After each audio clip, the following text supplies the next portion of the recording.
Assalamualaikum warahmatullahi wabarakatuh. Halo adik-adik semuanya, apa kabar? Kak Yeni doakan adik-adik semuanya selalu dalam keadaan sehat walafiat. Baiklah adik-adik dan teman-teman semuanya di seluruh Nusantara. Pada kesempatan kali ini Kak Yeni akan membawakan sebuah kisah cerita tentang semut dan belalang yang malas. Zaman dahulu kala, di sebuah padang rumput yang begitu luas, hiduplah seekor belalang yang terkenal sangat pemalas.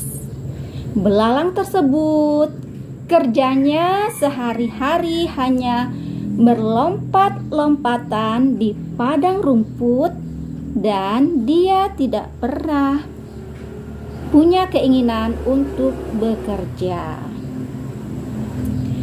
Di musim gugur, belalang tersebut juga masih asik berlompat-lompatan dari satu daun ke daun yang lainnya dan dari satu rumput ke rumput yang lainnya. Di saat ia sedang asik melompat-lompat dan memilih-milih rumput mana yang hendak dimakannya, ada seekor semut yang lewat di dekat belalang tersebut. Semut itu sedang membawa sebutir jagung. Dan semut itu pun berkata kepada belalang, "Hei belalang, kenapa kau masih asik saja berlompat-lompatan? Tidakkah kau menyadari sebentar lagi musim dingin akan tiba?" kata semut kepada belalang. Semut hendak mengingatkan belalang bahwa sebentar lagi musim dingin akan tiba, maka semua daun-daun tumbuh-tumbuhan akan membeku dan tidak akan mungkin untuk mencari makan pada musim tersebut. Dengan pongahnya, belalang pun berkata, "Hei semut, tidak usah kamu menasihatiku. Sekarang waktunya untuk bergembira ria, berlompat ke sana, berlompat ke situ," kata belalang.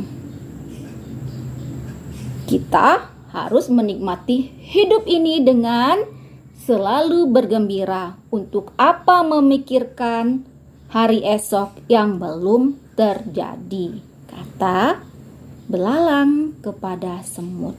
Belalang merasa tidak senang dinasihati semut. "Silakan kamu bekerja sendiri," kata belalang.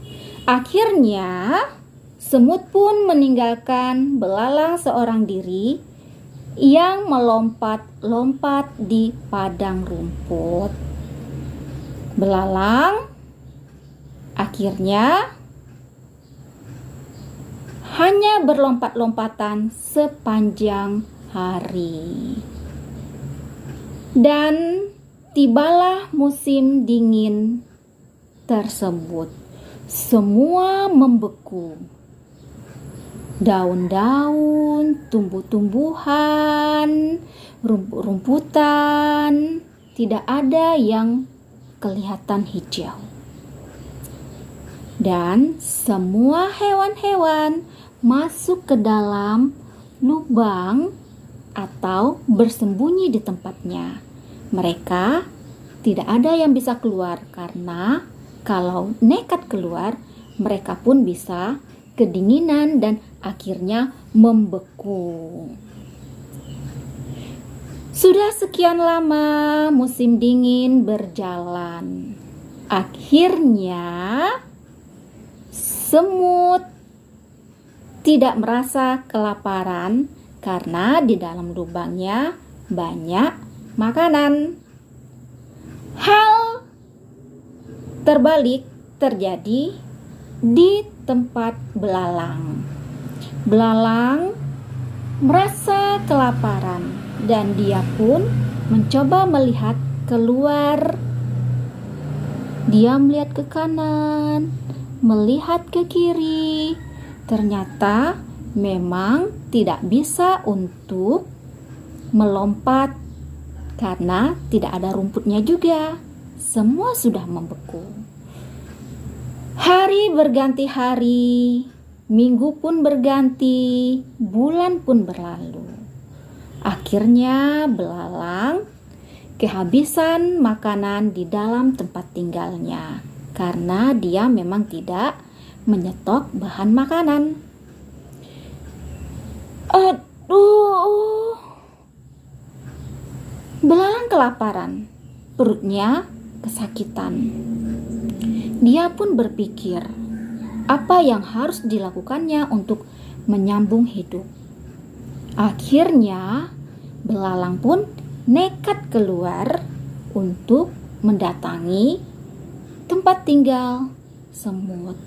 Belalang berjalan sambil mengerutkan badannya karena dia menahan dinginnya cuaca di luar.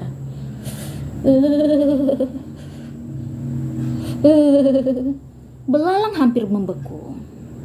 Dan akhirnya sampailah belalang di rumah semut.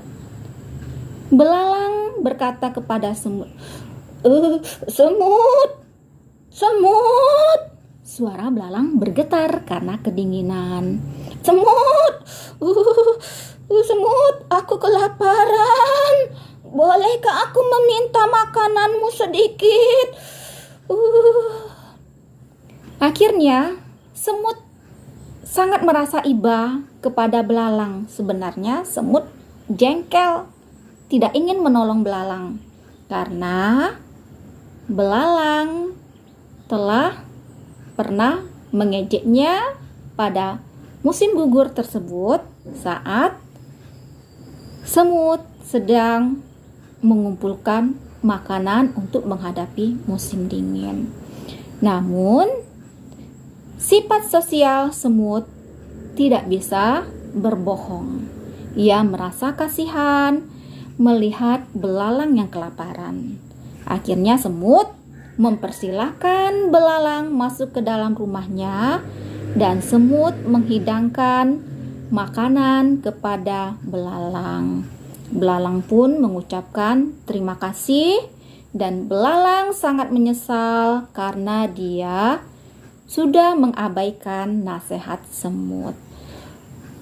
"Semut, maafkan aku yang pada musim gugur itu sudah mengabaikan nasihatmu," kata belalang kepada semut. Semut tidak mempersoalkan itu dan dia dengan bahagia memberikan makanannya kepada belalang. Demikianlah ceritanya adik-adik, kisah semut dan belalang yang malas. Dari cerita ini dapat kita ambil pesan moralnya, yaitu 1, jangan pernah menyia-nyiakan waktu.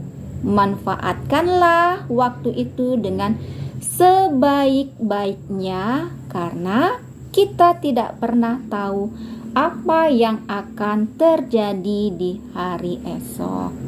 Dan yang kedua, kita harus mempunyai sifat seperti semut. Meskipun nasihatnya tidak diindahkan oleh belalang, tapi dia tetap mau menolong belalang.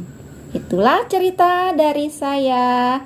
Terima kasih. Wassalamualaikum warahmatullahi wabarakatuh. Dadah.